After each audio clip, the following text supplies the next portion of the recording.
Hello, everybody. Welcome to another episode of Trek Canon. So, I was thinking about the Daedalus project. First of all, I was looking forward to it because it was directed by Jonathan Frakes, Commander William Riker himself. And I love whenever Jonathan Frakes directs anything that has to do with Star Trek. Whenever he directs, you can also always tell um, just how well the level of the story is and how much attention to detail is paid. So the Daedalus project, um, they did real well with that. You know, so a lot of people have been talking about the use of emotions that Spock has.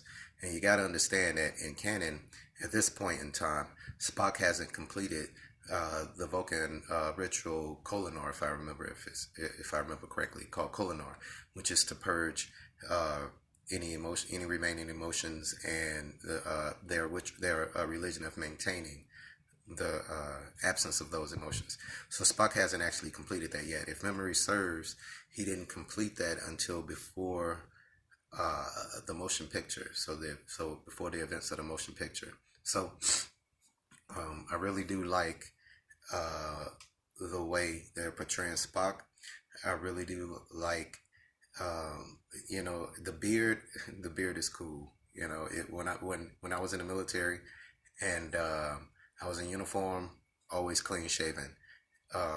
Whenever I was on leave or anything like that, I let my beard grow. I love to let my beard grow. I didn't want to cut it. So Spock is basically a fugitive, a refugee right now from Starfleet. So he's not in uniform. He could let it grow.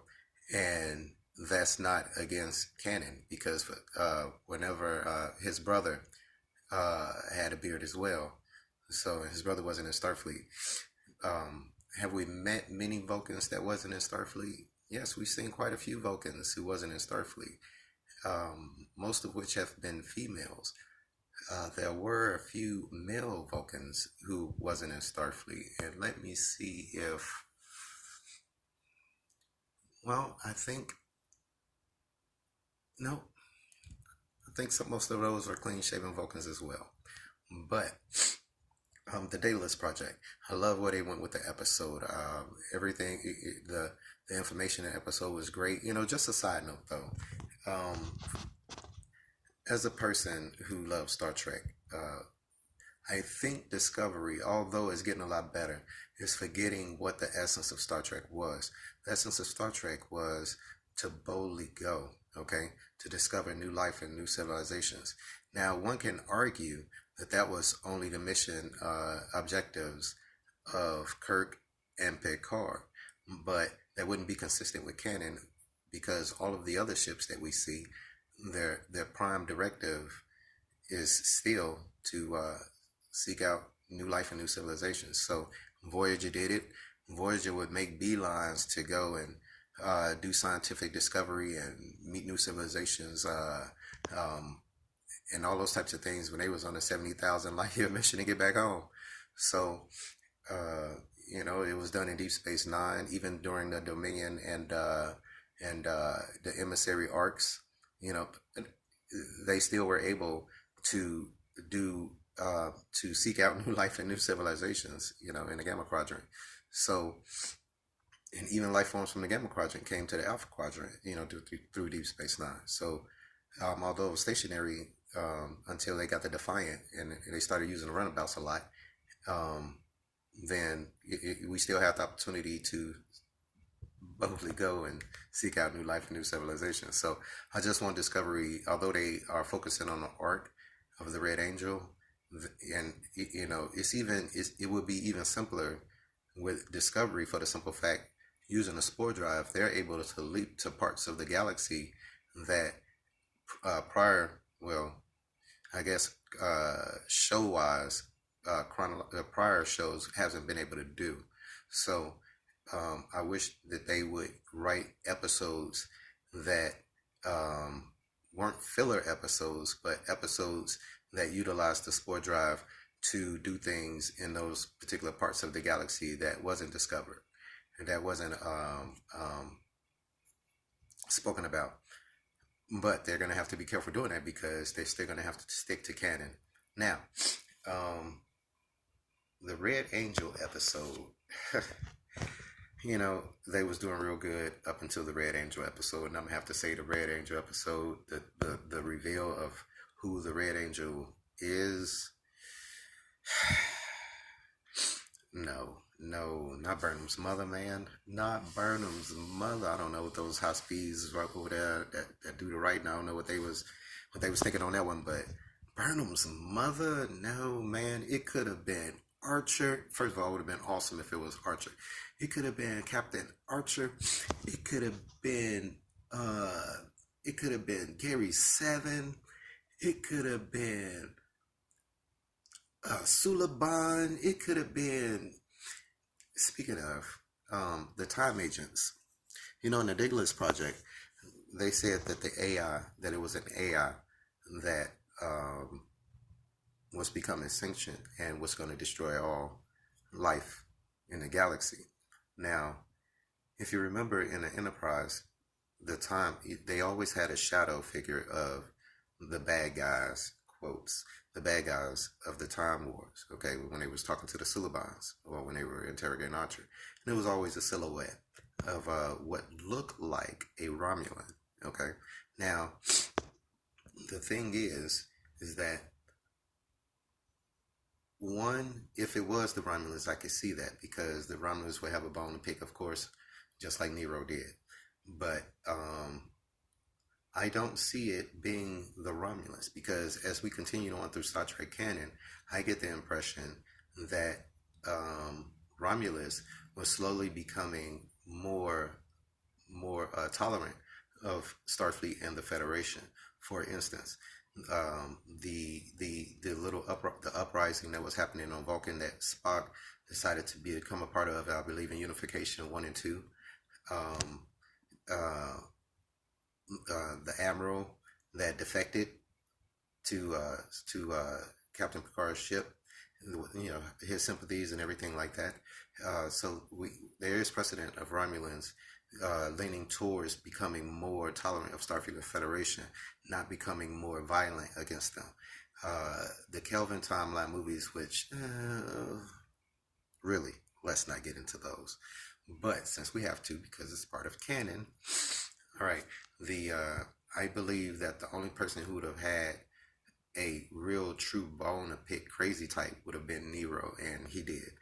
So, well, I was about to say the time agent, the time agent could have been Nero, but nah, that wouldn't have made sense.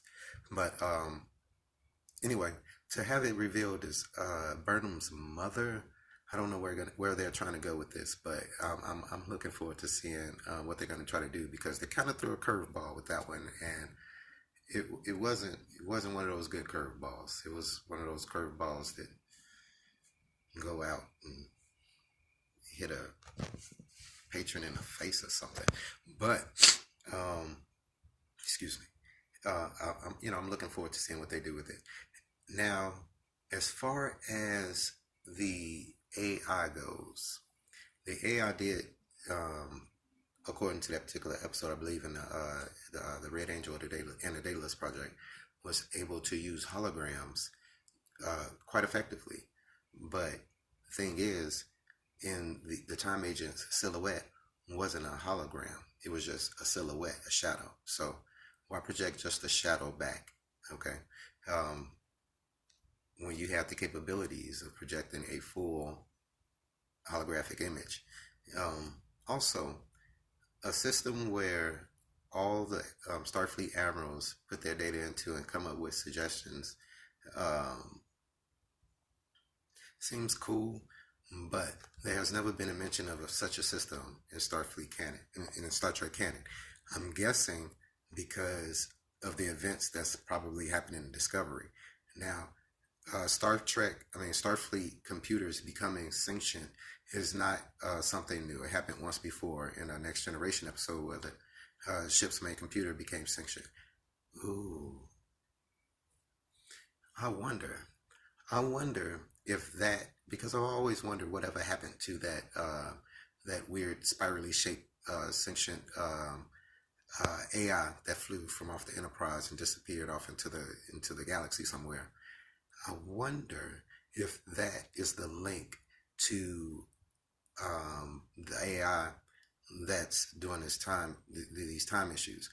But that particular AI that left the Enterprise wasn't malicious, but neither was V'Ger when he first started off. So we'll see where they go with this. But I'm interested to see what they do with the futuristic AI, with the how they're going to mix the Time War into it, how they're going to account for the spore drive never being mentioned in Star Trek canon, because and I'm gonna have to say not only mentioned but not even known, erasing all data related to the spore drive, because that would I'm gonna have to say that would have been something that B'Elanna could have tried to put together to help get Voyager back so easily. So or technology similar, but to erase all data. And I know they keep data, because for instance in the Next Generation episode The Naked Now, they looked up the old antidote for that space sickness that drove everybody happy joy, and that McCoy had made. They had stored that information in computers, so we know that everything, all advancements and everything like that, all diagnoses and all solutions, remedies, theories, everything like that can be accessed within a Federation database. So I guess in closing, yeah, like I said, I'm you know, I could knock Discovery, and God knows there's a lot of things about Discovery I could knock, but I truly do love Star Trek, so I got to give it a chance. I hope you guys are able to give it a chance too. I've seen a lot of comments and videos about people who are very optimistic about how the second season is going. So, guys, keep it up, and let's try to turn Star Trek into something great again.